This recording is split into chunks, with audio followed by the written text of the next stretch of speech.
Parfois, on croit être prêt. On se dit, ouais, là, j'ai acquis pas mal de connaissances sur mon mode de fonctionnalité et je sais qui je suis.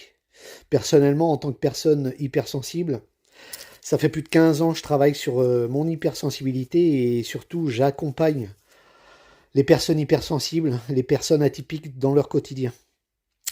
Et comme toi, je ne prétends pas connaître tout et de mon mode de fonctionnement, mais j'essaye et je travaille sur moi. Et aujourd'hui, la vie m'a amené une épreuve pour valider certains acquis que je pensais vraiment stables.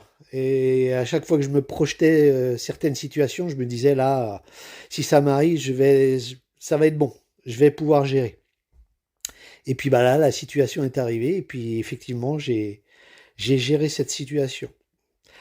Alors de manière solennelle, aujourd'hui, j'ai acté le fait que j'arrive à poser mes limites.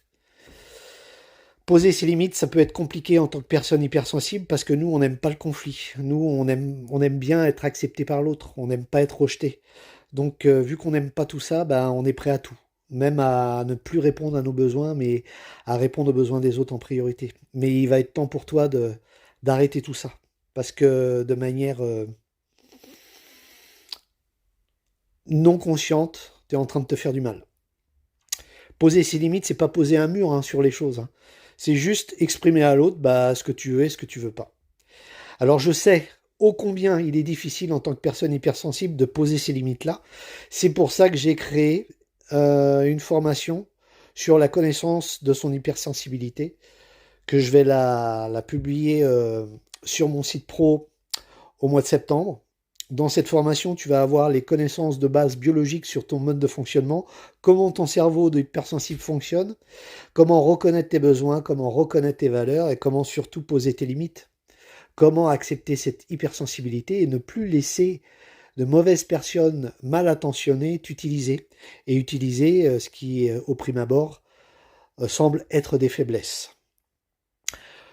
Je t'invite donc à aller au mois de septembre voir cette formation et puis je te souhaite tout le meilleur avec cette hypersensibilité qui parfois nous dévore dans notre quotidien.